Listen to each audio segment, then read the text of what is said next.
Hi everyone, welcome to our channel. I'm Ann Bennett and we are cooking up history at the Laurel Historical Society in Maryland. Do you hate to cook?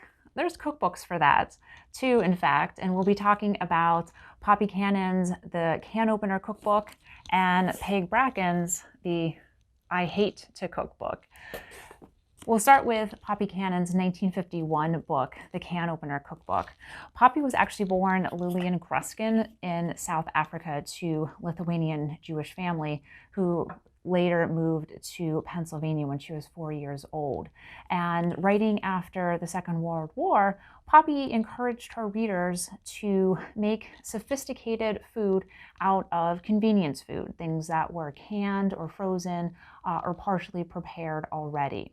It was in response to an attitude that cooking was tedious or boring, but yet demanded perfection in the items that were cooked and in the homes in which they were cooked.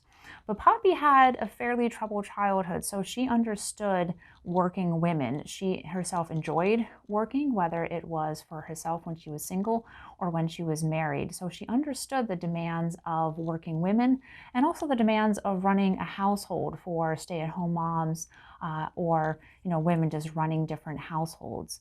And this was a response to make it something that was fun and joyful and to take really the stress out of cooking.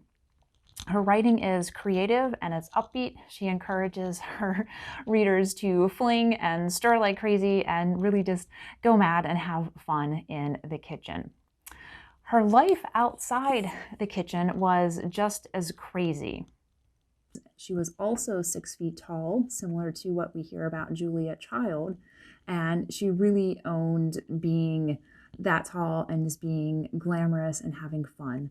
Poppy hung out with celebrities like Eleanor Roosevelt and caused a scandal by having an affair with and later marrying her fourth and last husband, who was NAACP Secretary Walter White, during really what was the Jim Crow era. So having an interracial marriage was a huge scandal at the time. Tragically, her life ended by either a jump or a fall from her New York City apartment in 1975.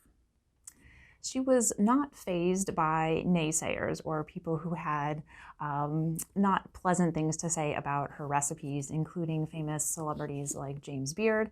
And in 1959, she came out with a second edition of her book, The New Can Opener Cookbook, and this copy in 1968, The New Can Opener Cookbook. Later in life, Poppy worked with gourmet cookbook author Alice B. Toklas, which is kind of an unusual friendship for a gourmet cookbook author and a convenient food cookbook author to get together. But Poppy was a writer, she was an author of cookbooks, she was also a food editor and had worked for publications such as the Ladies' Home Journal, and so she worked with Alice on a number of projects. And if you're thinking this mix of convenience food and quick cooking sounds familiar, you're right, we do have our celebrities in our modern age that take a page from Poppy's cookbooks, including Rachel Ray with her 30-minute meals and Sandra Lee, who does the semi-homemade cooking. Today we recognize that the convenience foods that Poppy popularized have some drawbacks in terms of health considerations like high sodium and just prepackaged food. But we also recognize that she was a champion for the women's rights and the plight of women in terms of making pleasant food, having fun with it, running a household, working with children and marriage, and all these ideals as well. So she was really ahead of her time in making convenient food fun and affordable for the family. But there was another cookbook author that came along about a decade later who took it one step further, and that is Peg Bracken. So like Poppy, Peg Bracken realized that some people just don't like to cook, but you can still like to eat. Peg Bracken was a humorist, she was a writer, an author, and she created simple recipes with funny titles and funny stories behind them.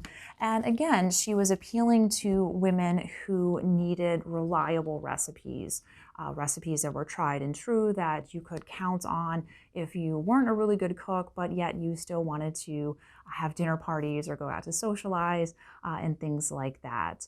She really espoused frugal choices in cooking as well, and she rejected the pressure to be perfect. So again, similar to our modern culture with, Pinterest worthy and Instagram worthy pictures and all of these things that say we have to have all of these great, fun, and creative things. Poppy and Peg really rejected that pressure, saying, it's okay to have fun in the kitchen, and it's okay to be in the kitchen if you don't like cooking and you want to have a little fun with it. So her book is filled with practical advice. This is a copy from my mother, actually. Not that my mom hated to cook, but it's really just a fun look at cooking and the social history of the time. And this copy is actually signed by Peg herself. Her book is filled with practical advice, such as in the potluck supper section, where she makes two vital suggestions. Beware of the entree, because it's the most trouble and usually the most expensive. And instead, what you should do is volunteer someone else to make the entree, especially somebody who has a dish that they are known for. Secondly, her suggestion for navigating the potluck supper scene is to move in fast with dessert. So not surprisingly for the time, Peg had trouble getting her cookbook published. It went through 6 rejections by male editors before it was finally picked up by a female editor, and had been rejected because the men thought that this was ridiculous. Women should like cooking, and women do like cooking. So why are you having a cookbook that says women don't like to cook? But it was published, and it was really an instant hit. It really appealed to women almost a decade earlier, like Poppy Cannon's book did. Again, in terms of just having fun in the kitchen, but also having reliable recipes that you can really count on to help you navigate the kitchen as well. Peg became a spokeswoman for Bird's Eye Frozen Food, again looking at that convenience food as a shortcut in the kitchen, because Peg not only took the idea of convenience food from Poppy, but she took it one step further and was really trying to minimize as much time in the kitchen as possible. She wanted to get in and out and just minimize the hands-on prep time. It could cook for a very long time, but as long as she didn't have to sit there and watch it and prepare it and do it, she was much better off. So she wanted to get in and out of the kitchen. The original book was published in 1960. There was an appendix which says completely entirely new book, published in 1966. And because it stood the test of time, there was a 50th anniversary edition that came out in 2010. The idea of being liberated from the kitchen and given quote unquote permission to take shortcuts or not enjoy cooking or baking cookies from scratch was really appealing to women then as now, and for anyone really, men or women outside, inside the kitchen. Because as Bracken says, it's not a crime to cook easy if you can cook good.